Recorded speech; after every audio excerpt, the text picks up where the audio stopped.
자, 오늘 함께 보실 말씀은 창세기 26장 1절부터 5절까지 보겠습니다. 창세기 26장 1절부터 5절까지 말씀을 보도록 하겠습니다. 자, 1절부터 보시면 아브라함의 때에 있었던 첫 번째 기근 이외에 그 땅에 또 한 기근이 들었더라. 이삭이 그랄에 있는 필리스티아들의 왕 아비멜렉에 갔더니 주께서 그에게 나타나셔 말씀하시기를 이집트로 내려가지 말고 내가 너에게 말해줄 땅에 거하라. 이 땅에 기거하라. 그리하면 내가 너와 함께하고 너에게 복을 주리라. 내가 너와 네 씨에게 이 모든 지역들을 주고 또 내가 네 아비 아브라함에게 맹세한 것을 이루리니 내가 네 씨를 하늘의 별들처럼 번성하게 할 것이며 이 모든 지역들을 네 씨에게 주리라. 네 씨 안에서 땅의 모든 민족들이 복을 받으리라. 이는 아브라함이 내 음성에 복종하고 내 명령과 내 계명들과 내 규례들과 내 법들을 지켰음이라 하시니라. 지난 이제 주일날 우리가 설교로 들었지만 이미 하나님께서는 그 땅을, 약속의 땅을 이스라엘에게 주신 거예요. 이번에 그 설교한 것을 이제 요약해서 유튜브로 인터넷 방송으로 우리가 이제 짧게 요약해서 올린 게 있는데 거기에 누가 딱 댓글을 달았는데 아니 그건 과거 아니냐고, 과거 이야기를 왜 하냐고 그렇게 이야기하더라고요. 근데 성경을 잘 보세요. 하나님께서 어떻게 줬다고 그랬어요? 영원히 줬다는 거죠. 영원히. 그럼 이게 얘기가 끝난 거죠. 영원히의 과거, 현재, 미래가 어디 있어요? 그 영원히죠, 말 그대로. 성경대로 안 믿으려면 그런 단어들이 안 보이는 거예요. 성경대로 믿고자 하면 그런 단어들이 보이는 것이죠. 자, 오늘 말씀을 위해서 다 같이 기도하시겠습니다. 오늘은 하마스에 대한 얘기를 하는 것이 아니고요. 거기 26장 2절에 나오듯이 이집트로 내려가지 말라, 이집트로 내려가지 말라, 이 제목으로 설교하겠습니다. 자, 오늘 본문 1절에 보면요, 아브라함의 때에 있었던 첫 번째 기근 이후 116년 만인 바로 이삭의 때에 그 땅에 또 한 기근이 들었다고 말씀하고 있습니다. 성경에는 모두 13번의 기근이 나옵니다. 13번의 기근. 간략하게 언급하면요, 이 첫 번째 기근은 창세기 12장 10절에서 아브라함이 카나안 땅에서 겪었던 기근입니다. 그때 아브라함은 극심한 기근을 피해서 이집트로 내려갔었죠. 자, 두 번째 기근이 그때로부터 약 116년이 지난 시점인데요, 오늘 본문에서 이삭이 겪은 기근입니다. 하지만 차이가 있다면 이삭은 하나님의 명령에 따라 이집트로 내려가지 않았죠. 또 그로부터 97년이 지난 창세기 41장 54절에서 세 번째 기근이 카나안 땅에 불어닥쳤는데요, 이때는 야곱입니다. 야곱은 곡식을 구하기 위해서 아들들을 이집트로 보냈고 나중에는 야곱 자신도 이집트로 내려갔죠. 히브리서 11장 9절에 의하면 아브라함, 이삭, 야곱 이상 세 사람을 가리켜서 약속의 상속자들이라고 말합니다. 그렇게 본다면 이들 약속의 상속자들은 거의 100년의 간격을 두고 극심한 기근을 한 번씩 다 경험을 한 것이죠. 주목할 만한 것은 이들 중에 이삭만이 기근을 피해서 이집트로 내려가지 않았다는 것이에요. 이삭은 순종의 아들입니다. 순종의 아들로서 좋은 본을 제시하죠. 아브라함이 이삭을 제물로 바쳤을 때도 이삭은 그대로 순순히 따른 거예요. 순종의 아들입니다. 그 본을 보여준 거예요. 자, 이후에 룻기 1장 1절에서 재판관들의 시대에 네 번째 기근이 됩니다. 이때 베들레헴 유다 출신의 엘리멜렉이 나오는데 아내 나오미와 두 아들을 데리고 어디로 갑니까? 이집트는 아니지만 요단강 동편의 모압 땅으로 가버리죠. 이것도 역시나 잘못된 행보입니다. 약속의 땅을 벗어났기 때문에. 다섯 번째 기근은 사무엘하 21장 1절에서 다윗의 때에 발생합니다. 무려 3년 동안 기근이 지속됐어요. 원인이 있는데 이 여호수아가 기브온 거민들과 맺은 조약이 있었거든요. 그런데 그것을 사울이 무시한 거예요. 사울이 그 거민들을 죽였습니다. 원래 동맹을 맺으면 죽이면 안 되거든요. 그런데 사울이 죽인 것이죠. 자, 그것이 원인이 돼서 다윗의 때에 기근이 들었던 것입니다. 여섯 번째 기근은 열왕기상 18장 2절에서 선지자 엘리야의 때에 들었었고요. 그리고 이후 엘리사의 때에도 기근이 드는데 두 번이나 들어요. 열왕기하 6장 25절과 열왕기하 8장 1절에서 들게 되는데 이것이 성경에 나오는 일곱 번째, 여덟 번째 기근이 됩니다. 그리고 아홉 번째 기근이 열왕기하 25장 3절에서 바빌론 제3차 침공이 일어났던 남왕국 유다의 마지막 왕 시드키야 때 발생합니다. 당시에 기근이 너무나 심해갖고요, 성읍 안에 먹을 빵이 없었어요. 먹을 빵이. 이보다 약 200년 전쯤 선지자 아모스가요, 아모스 8장 11절에서 10번째 기근을 예언하거든요. 하지만 그 기근은 앞서 언급했던 물리적인 기근이 아니라 주의 말씀들을 듣지 못하는 기근이었어요. 영적 기근이죠. 그리고 11번째 기근은 신약에 등장하는데요, 사도행전 11장 28절에서 로마 제국의 네 번째 황제 클라우디오 카이사 때 들게 됩니다. 신약 성경으로 보면은 첫 번째로 언급되는 기근이에요. 그리고 마지막 두 번의 극심한 기근인 12번째 기근과 13번째 기근이 대환란 기간에 발생합니다. 한 번은 요한계시록 6장 6절에서 검은 말을 탄 자가 등장할 때 기근이 등장하고요, 다른 한 번은 요한계시록 18장 8절에서 신비의 바빌론인 로마 가톨릭의 멸망과 연관해서 기근이 들게 됩니다. 자, 기근이 뭡니까? 말 그대로 흉년으로 인해서 먹을 양식이 모자란 거죠. 먹지 못해서 굶주리는 것을 기근이라고 말합니다. 성경에서 기근은 일종의 시련이고 대재앙이에요. 자, 사실 인류의 불행과 저주는 먹는 것에서 시작되었습니다. 최초의 인간이 먹지 말아야 할 금지된 열매를 먹었을 때 죄와 사망이 이 땅에 들어온 것이에요. 주 하나님께서 그 사람에게 명령하여 말씀하시기를 동산의 모든 나무에서 나는 것을 내가 마음대로 먹을 수 있으나 선과 악의 지식의 나무에서 나는 것은 먹지 말라. 내가 거기서 나는 것을 먹는 날에는 반드시 죽으리라 그랬어요. 먹느냐 먹지 않느냐, 그것이 문제로다. 사느냐 죽느냐가 아니라 먹느냐 먹지 않느냐, 그것이 문제예요. 이 문제는 생사가 걸린 문제였어요. 먹으면 죽음이요, 먹지 않으면 영생이죠. 만일 첫사람 아담이 금지된 선과 악의 지식의 나무에 사는 열매를 먹지 않았다면 마음대로 먹을 수 있게 허용된 생명나무의 열매를 먹고 하나님과 함께 영원 무궁토록 살면서 이 땅을 다스리고 다산하며 번성해 나갔겠죠. 만일 그렇게 됐다면 최초의 인류가 죄를 짓기 직전인 창세기 2장 맨 마지막에 하나님께서 친히 창조하신 사람들은 동산 가운데 있는 생명나무의 열매를 먹으며 주 하나님과 영원토록 행복하게 살았더라.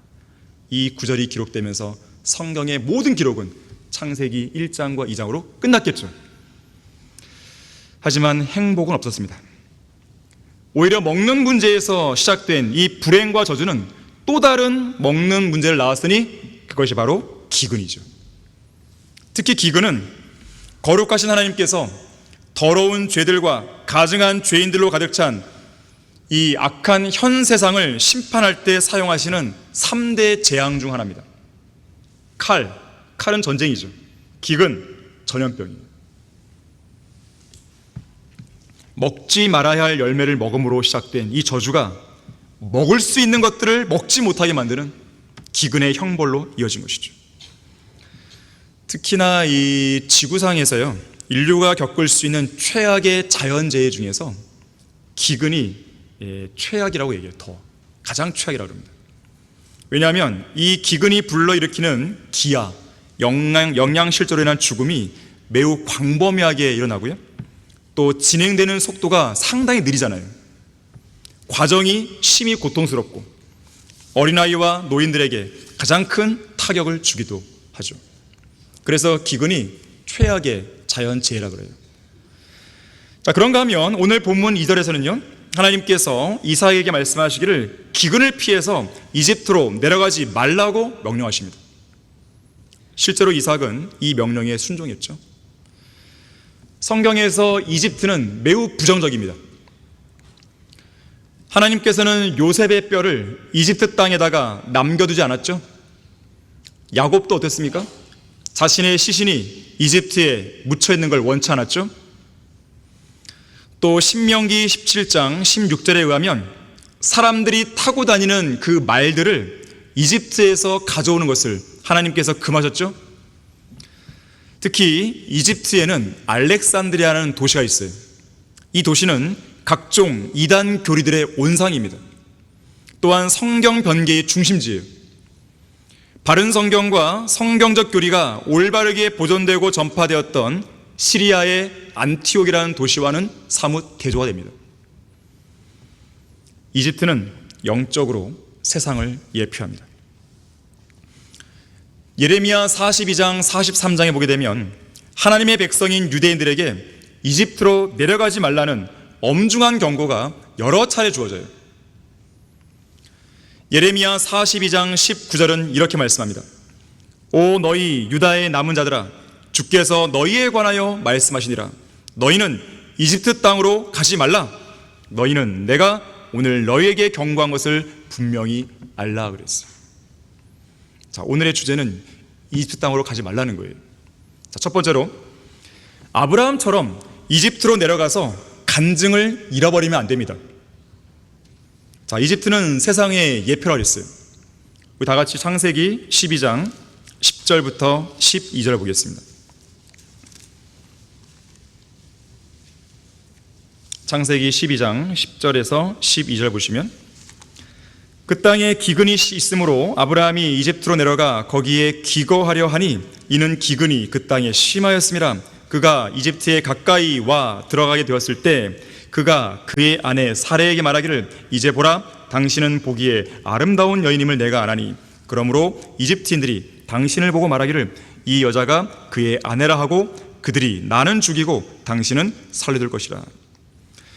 당시 아브라함은 기근을 피해서 이집트로 내려가면서 아내 사라 때문에 자신의 목숨이 위태해질 수 있다는 그런 생각으로 깊은 고민에 빠집니다. 아브라함이 이집트인들을 의식한 것이죠. 또한 이집트인들을 두려워한 것이죠. 사실 이러한 고민은 이집트로 내려가지 않았다면 할 필요도 없는 고민이죠. 결국 아브라함은 자신의 아내를 누이라고 거짓말할 생각까지 하면서 세상 한가운데로 접근해 들어갔습니다. 그러면서 자기보다 더 연약한 사라에게 자신의 목숨을 의탁해요. 이어지는 13절 보세요. 내가 부탁하노니 당신은 나의 누이라고 말하라.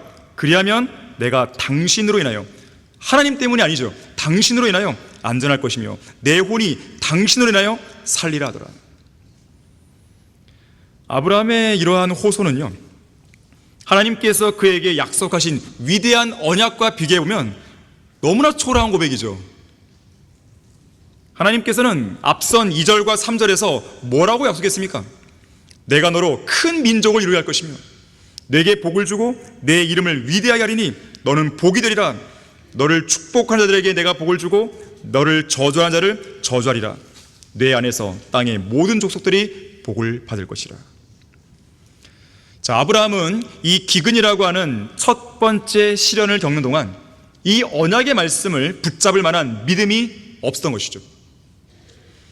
하나님이 하신 약속은 기근이 있든지 없든지, 아브라함이 이집트에 거하든지 거하지 않든지 관계없어요. 변함이 없습니다. 하나님의 능력 역시나 상황에 따라 달라지지 않습니다. 말씀의 약속을 믿음으로 붙들어야 할 그 당사자의 마음의 상태에 따라서 하나님의 능력이 크게도 보이고 작게도 보일 뿐이죠. 하나님의 능력이 변한 게 아니에요. 설령 이집트인들이 실제로 아브라함을 저주하고 죽이려 한들 그것은 문제가 안 돼요. 왜 그럴까요? 이미 2절과 3절의 약속에 따라 하나님은 아브라함을 보호하실 것입니다. 아브라함을 위협하고 죽이려는 이집트인들을 더 큰 저주로 치시겠죠.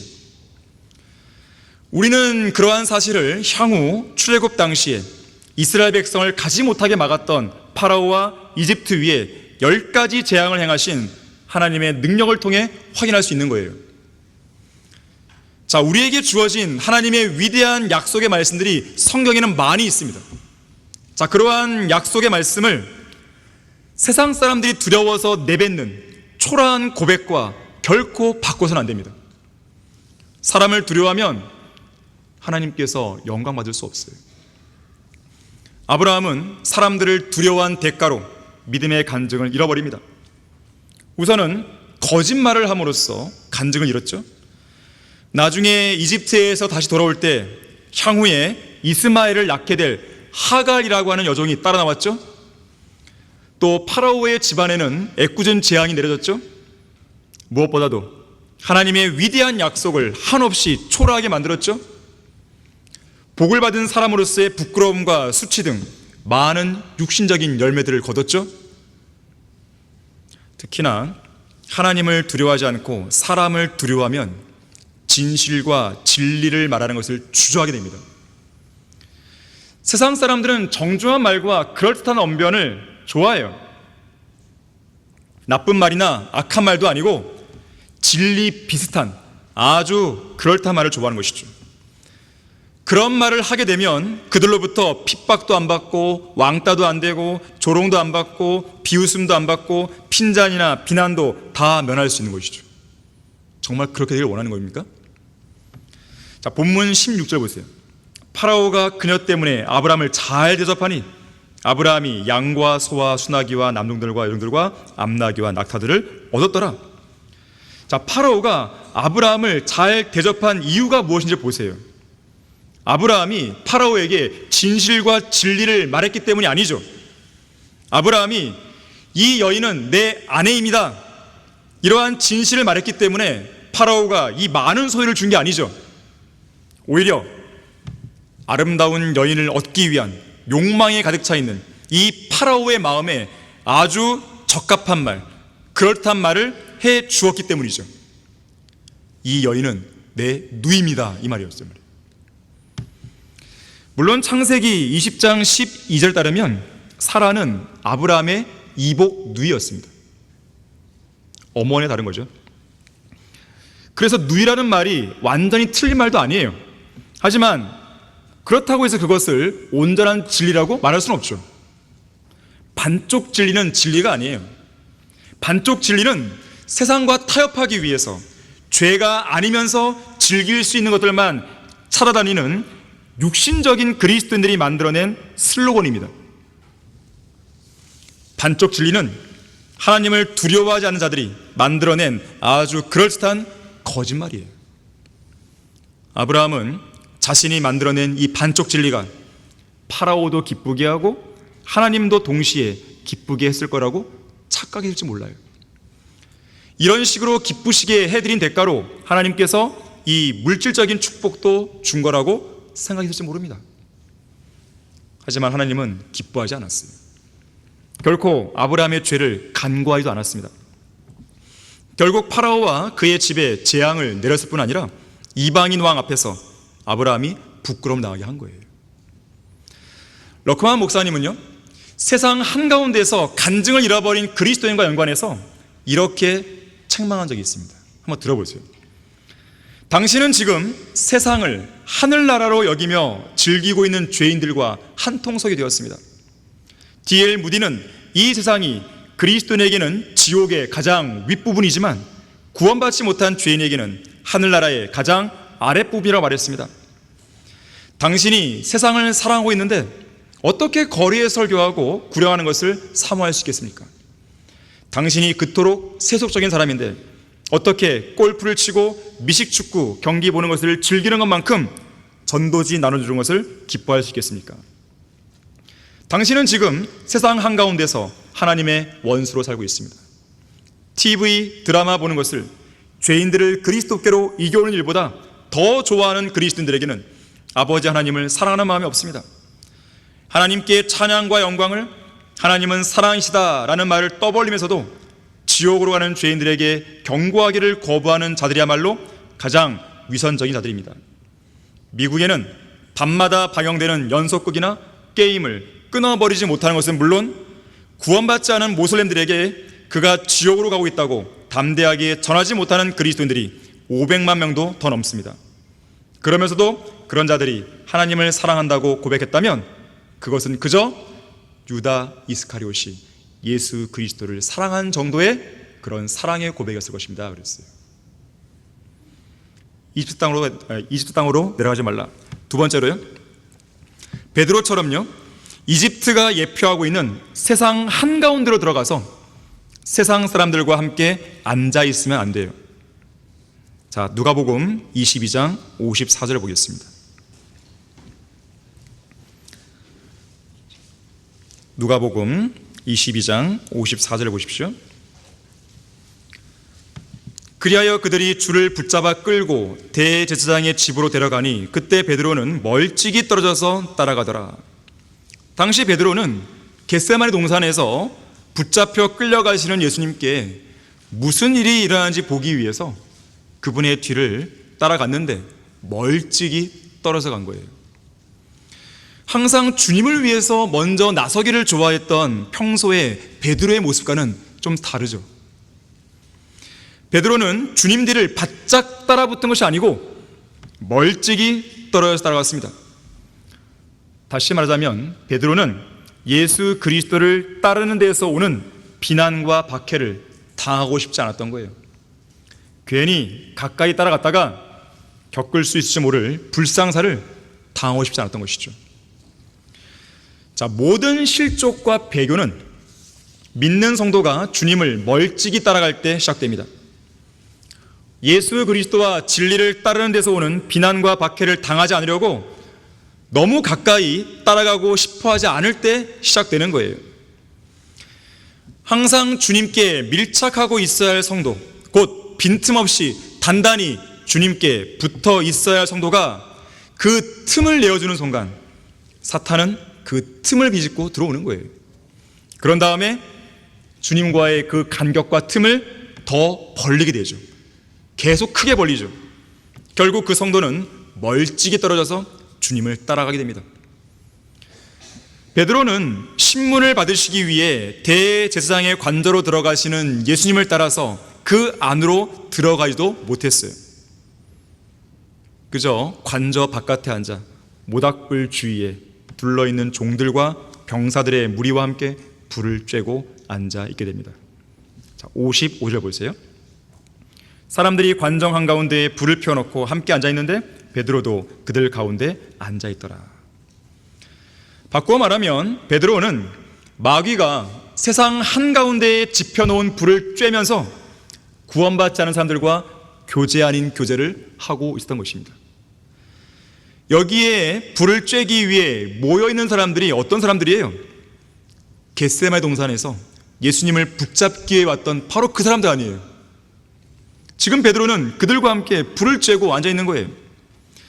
자, 이것은 어떤 그리스도인이 그의 구주이신 예수 그리스도를 몹시 싫어하고 대적하고 비난하고 미워하는 세상 사람들과 함께 친교를 나누는 그런 모습에 대한 예표입니다.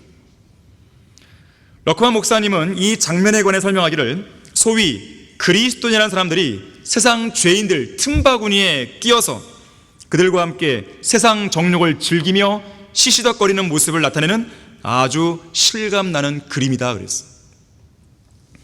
결국 베드로는 이 자리에서 예수님을 저주하고 맹세하고 부인하죠. 그 결과 베드로의 인생에 있어서 가장 어둡고 가장 비통하고 가장 허무한 밤이 찾아오는 것이죠. 생각해 보십시오. 과연 우리가 세상 사람들과 함께 앉아서 1시간이고 2시간이고 나눌 이야기가 뭐겠어요? 복음과 진리가 아니고서 뭐겠습니까? 구원받지 않은 죄인들에게 복음을 전하지 않고 무슨 이야기를 나누겠어요?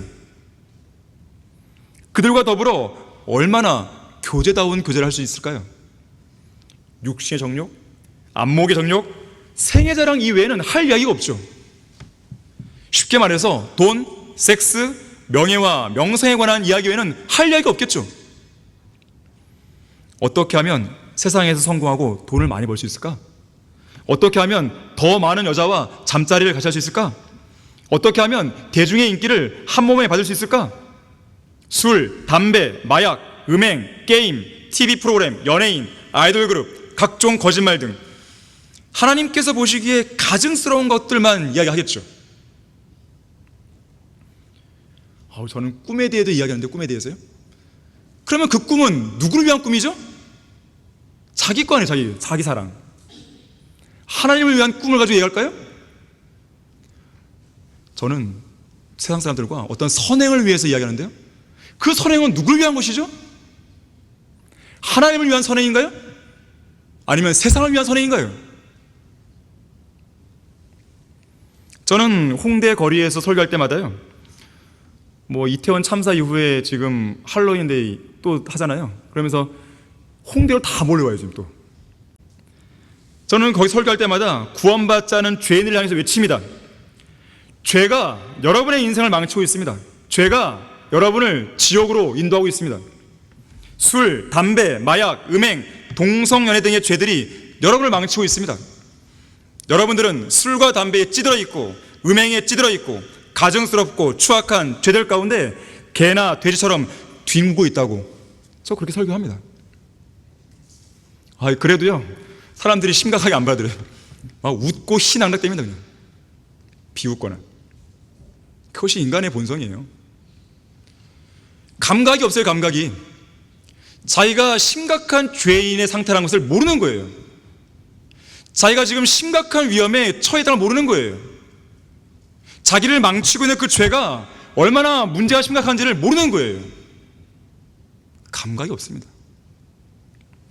누군가가 잘 말했듯이 세상은 거대한 감옥이고 세상은 거대한 정신병동이에요. 사실 이 세상에는 제정신을 가지고 살아가는 사람이 없어요. 구원받은 그리스도인, 성경대로 믿는 그리스도인 외에는 없습니다.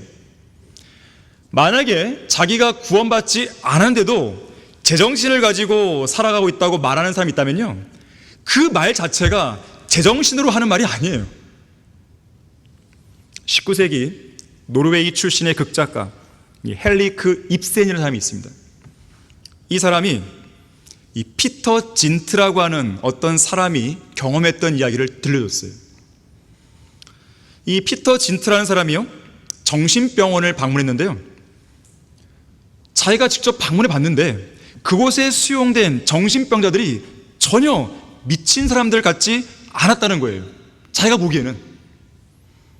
다시 말해서 그곳에 수용된 정신병자들이 모두 다 분별력이 있었고 모두 다 자기들의 장래에 대해 이야기를 한다는 거예요.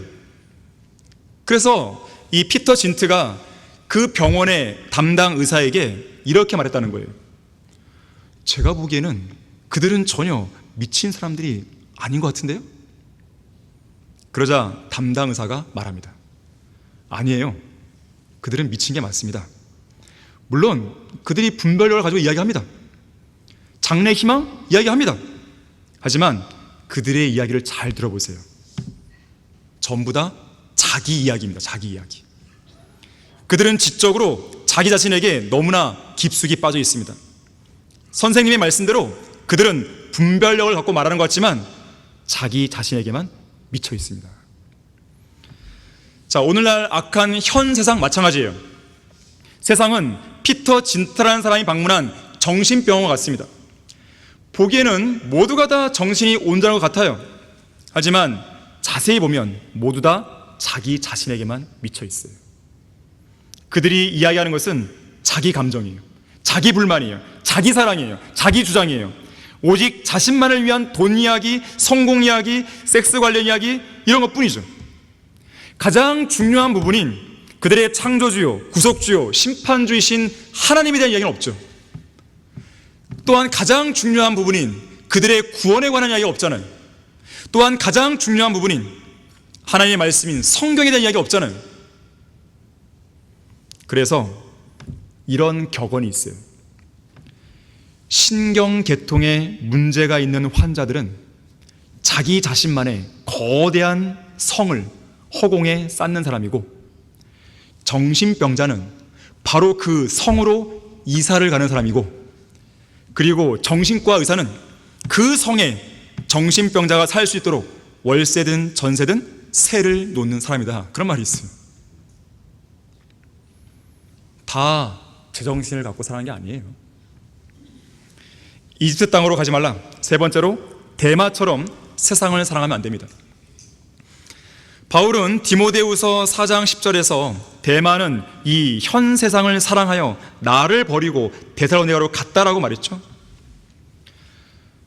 찰스 스펄전 목사는 말합니다. 오 그리스도인이여, 세상은 당신의 친구가 아닙니다. 만약 세상이 당신의 친구라면 당신은 하나님의 친구가 아닙니다. 세상이 친구인 사람은 하나님의 원수입니다. 세상 사람들로부터 미움을 받는 사람은 여호와 하나님께 사랑을 받습니다. 야고보서 4장 4절에 말씀합니다. 너희 가늠하는 남자들과 가늠하는 여자들아, 세상과 친구 되는 것이 하나님과 원수 되는 것임을 알지 못하느냐. 그러므로 누구든지 세상의 친구가 되고자 하는 자는 하나님의 원수가 되느니라 그랬습니다. 여러분은 세상의 친구입니까? 아니면 하나님의 친구입니까? 여러분은 세상의 원수입니까? 아니면 하나님의 원수입니까? 어떤 그리스도인이 하나님의 원수가 되기를 원한다면 세상과 친하게 지내고 우정을 돈독하게 싸우면 돼요. 하지만 거룩하신 하나님의 친구가 되기를 원한다면 세상과의 관계를 끊어버려야 됩니다. 이 그리스의 알렉산더 군대가 페르시아의 군대를 완전히 쳐부수기 위해서 전장으로 향하고 있었습니다. 그런데 지금까지 치러왔던 전투들이 있었어요. 다 승리했습니다. 그런데 사기가 충천해야 할 병사들이 마치 패전을 결심한 것처럼 아주 힘이 없이 행군하고 있었습니다. 그때 알렉산더가 그 이유가 무엇인지 알아냈어요. 그동안 승리를 해왔던 많은 전쟁에서 이 모았던 전리품들이 너무 많은 거예요. 여기저기 몸에 막 달고 다니는 거죠. 그래서 알렉산더가요, 군인들의 행군을 잠깐 멈추게 하고 그동안 모은 전리품들을 모두 다 불태워버리라고 명령합니다. 이 명령에 군인들은 전리품을 아까워하면서 심한 불평을 늘어놓죠. 하지만 그것을 태운 결과 빠른 기동력으로 페르시아와의 전투에서 완승을 거두게 됩니다. 자, 이렇듯 세상에서 얻은 세상적인 모든 것들과 완전한 결별을 선언할 필요가 있습니다. 하나님께서 여러분들을 너무나 사랑하시고 또 하나님께서 여러분들로 하여금 진리 안에서 잘 성장할 수 있도록, 또한 여러분들로 하여금 그리스도의 심판석을 잘 준비할 수 있도록 여러분 안에 있는 세상적인 것들과 육신의 것들을 제거해 나갈 때 여러분은 아쉬워하면 안 되고 기뻐해야 되는 것입니다. 이것만 안 됩니다. 그러면 안 돼요. 그것이 여러분을 망치는 거예요. 그거 자체가. 그래서 하나님은 걷어가시는 거예요. 대만은 세상과의 관계를 완전히 끊어버리지 못했습니다. 결국 세상을 사랑했고 세상과 친구가 된 것이죠. 결국 하나님을 사랑했던 바울과의 우정관계를 깨버리고 바울을 떠나고 말죠. 온전한 성별을 이루지 못하고 세상을 사랑하면 하나님은 물론이거니와 하나님의 친구들을 등지고 떠나게 됩니다. 세상의 친구인 성도는 세상으로부터 환대를 받지만 세상의 원수인 성도는 세상으로부터 조롱과 멸시를 당하는 거예요. 우리의 원수인 세상은 우리가 그들과 함께 같은 방탕에 휩쓸리지 않는 것을 이상하게 생각하고 우리를 비방합니다. 세상 사람들은 그러죠. 구원받은 우리를 향해서 우리가 지니고 있는 인생의 가치관이나 삶의 방식이나 자세가 뭐가 좋은 거냐고, 뭐가 재밌냐고 그렇게 우리를 이상하게 보는 거예요. 오늘 우리가 주일 아침에 성경 공부에 참여하고 오전과 오후에 2번의 예배를 드리고 수요 기도회로 모여서 함께 찬양하고 기도하고 설교를 듣는 것을 이상하게 생각하는 거예요. 킹제임스 성경 신학교에서 성경을 체계적으로 폭넓게 공부하고 강화 성경 연수원에서 성경을 집약해서 배우고 거리에서 설교하고 구령하며 특히 휴일에도 전국을 순회하면서 복음을 전파하러 다니는 것, 이러한 모습을 좀처럼 이해하지 못합니다. 주일날 낚시하러 가고 골프, 등산, 여행 등을 즐기지 않는 우리의 모습이 그들의 눈에는 납득이 안 되는 거예요. 특히나 자기들과 어울리면서 방탕한 삶에 휩쓸리지 않는 것을 이상하게 생각하고 비방을 하죠. 세상 사람들만이 그런 게 아닙니다. 구원은 받았지만 육신적으로 사는 그리스도인도 마찬가지예요. 이런 자들은 신실한 그리스도인들이 자기들과 함께 음란과 정욕과 술 취함과 방탕과 흥겨운 파티와 혐오스러운 우상 숭배와 육신적이고 세상적인 일들에 동조하기를 원하는 거예요. 자, 그러나 그리스도인들은 그런 자들의 비방과 그런 자들의 분위기에 휩쓸리면 안 됩니다. 그러한 죄들을 단호하게 거부할 수 있어야 돼요. 세상과는 철저하게 원수지간이 돼도 괜찮은 거예요. 세상적인 분위기에 압도당하면 안 됩니다. 그런 분위기에 위축당하거나 굴복하면 안 돼요. 여러분들은 어떤 경우에라도 그리스도인으로서 가서는 안 될 자리에 그들과 함께 앉아 있으면 안 되는 것입니다. 성경은 성도들에게 명령하기를 오히려 그런 죄들과 세상적인 것들에 대해서 책망하라고 얘기하는 거예요. 책망하라고. 그런 세상적인 것들보다 더 고상하고 더 영적인 더 좋은 것들이 있는데, 야, 너는 뭐하러 그런 육신적이고 더러운 일을 행하냐, 이렇게 책망해야 돼요. 그들이 여러분을 비방하면 여러분이 그들에게 말해야 되는 거예요. 야, 그런 게 뭐가 재밌냐? 야, 술이 뭐가 맛있어? 그게 뭐가 재밌는데? 음행이 뭐가 좋은 것인데? 그게 바로 너를 망치는 거야. 얘기를 해야 됩니다. 그리스도인이 세상과 친하게 지내면서요, 하나님과도 친하게 지낸다? 불가능한 일이에요. 하나님의 친구는 절대로 세상의 눈치를 안 봅니다. 오히려 세상이 보기에 깜짝 놀랄 만한 성도가 되어야 돼요. 오히려 세상이 감당하기 어려울 정도의 그리스도인이 되어야 됩니다. 감당이 안 될 정도로. 3세기경 황금의 입으로 불릴 만큼 훌륭한 설교자였던 크리소스톰이 있습니다. 이 크리소스톰은 로마 황제로부터 예수 그리스도를 믿는 신앙을 포기하라는 명령을 받아요. 하지만 크리소스톰은 내가 죽어도, 죽는 한 있어도 그리스도를 포기하지 않겠다고 말합니다. 그러면서 강경하게 맞서는 거죠. 결국 크리소스톰이 끝까지 믿음을 포기하지 않자 로마 황제는 크리소스톰을 체포하라는 명령을 내립니다. 그러면서 그의 병사에게 이렇게 지시해요. 크리소스톰을 어떤 사람과도 대화하지 못하도록 아주 고독한 개인 감방에 쳐넣어라. 그러자 이 병사가요, 울상을 지으면서 이렇게 말합니다. 그거는 소용이 없을 것입니다. 크리소스톰은 예수님을 믿는 다른 그리스도인들처럼 혼자 있는 걸 좋아합니다. 만일 그 사람을 거기에다가 가둬놓더라도 그 사람은 혼자 있는 게 아닙니다. 하루 종일 싱글벙글 웃으면서 중얼중얼합니다. 우리 눈에는 보이지 않지만 예수님을 믿는 사람들은 하나님과 함께 이야기를 한다고 합니다. 그러니까 혼자 두게 하면 그에게 좋은 일만 해주는 꼴이 됩니다. 그러자 황제가 명령을 바꿔요. 그러면 그를 극악무도한 죄인들이 있는 감옥에 넣어서 그를 괴롭히자. 그러자 이번에도 이 병사가 고개를 흔들면서 말합니다. 그건 더더욱 안 됩니다. 그 사람은 오히려 복음을 전파할 기회가 생겼다고 매우 좋아할 것입니다. 얼마 있지 않아서 그 안에 사람들은 모조리 그리스도인이 될 것입니다. 그 사람에게는 이상한 능력이 있어서 극악무도한 악질 죄인들도 변화시키기 위해서, 그것은 오히려 그에게 상급을 받게 해주는 그런 일이라고 합니다. 그러자 황제가 크게 화를 내면서요, 이렇게 말하는 것이죠. 그러면 그놈을 당장 끌어내어 목을 쳐라. 그러자 이 신하는요, 이번에는 아예 사색이 되어서요, 이렇게 말하는 것이죠.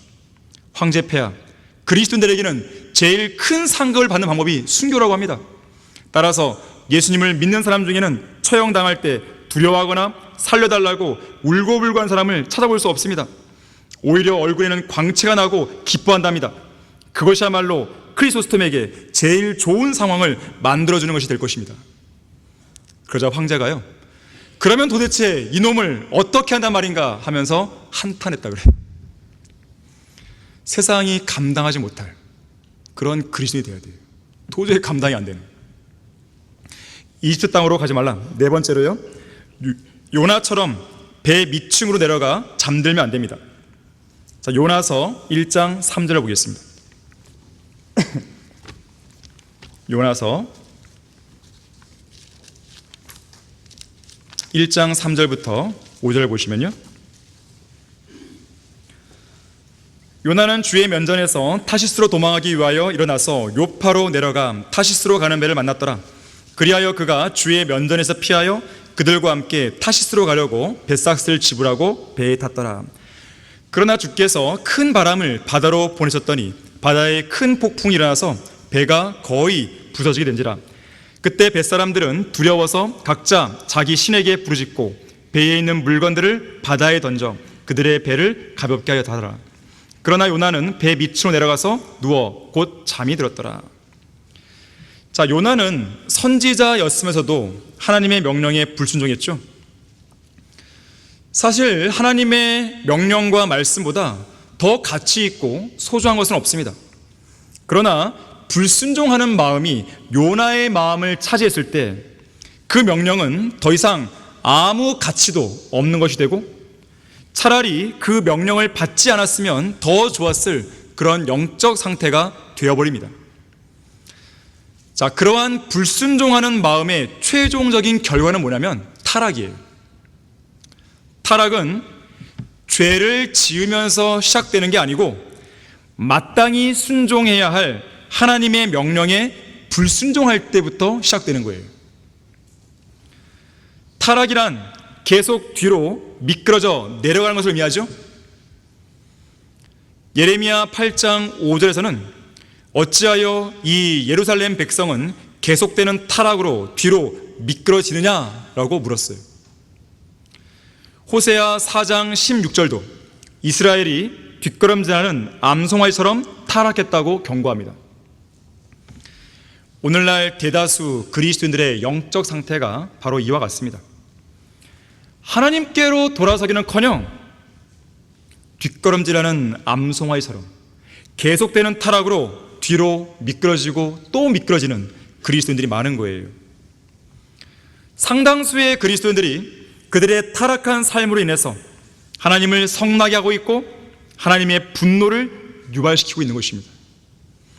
하나님을 슬프게 하고 있는 거예요. 하나님의 은혜와 자비로 구원받은 여러분은 하나님을 화나게 만드는 분노 유발자가 되서는 안 됩니다. 자, 어쨌든 요나는 그런 타락 속에서 내려갈 때까지 내려갑니다. 가장 밑바닥 인생까지 내려가는 것이죠. 우선 그는 본문 3절에서 요파로 내려갔고, 본문 5절에서 배 밑층으로 내려갔고, 나중에는 바닷속으로, 고래뱃속으로 결국 지옥까지 내려가죠. 불순종을 통해서 뒤로 혹은 아래로 빠르게 미끄러져 내려가는 타락에는요, 어떠한 제동장치도 없어요. 타락에는 도저히 그것을 멈출 수 없는 가속도가 계속 붙는 거죠. 하나님의 강력한 손길이 아니고서는 그의 타락을 멈출 수가 없습니다. 그 강력한 손길이 뭘까요? 타락한 성도에게 내려지는 하나님의 강력한 징계예요. 요나는 배 밑층으로 내려가자마자 곧바로 잠들었죠. 불순종의 죄를 짓고도 어찌나 그렇게 편하게 잠이 들 수 있었는지, 폭풍이 일고 바람이 불어도, 그리고 배가 거의 부서질 정도 됐는데도 천하태평 잠만 자고 있었습니다. 6절에서요, 오 잠자는 자여 어찌된 일인가? 결국 요나는 폭풍이 사납게 일고 있는 바다로 던져져서 숨을 거뒀고 그의 혼은 지옥까지 내려갑니다. 아마도 성경에서 잠을 자다가 지옥까지 던져진 것으로 기록된 사람은 요나가 유일할 것이에요. 하나님의 용서와 자비하심이 없다면 그는 고래 뱃속에서 영원히 잠들어 버렸겠죠. 자, 타락의 결과는 너무나 비참합니다. 하나님과의 교제에서 멀어지고 경건의 능력이 상실되고 마음속 화평이 사라지고 기쁨과 행복이 고갈되고 기도 응답이 안 되고 인생의 보장이 없고 대부분 구원의 확신마저 흔들려요.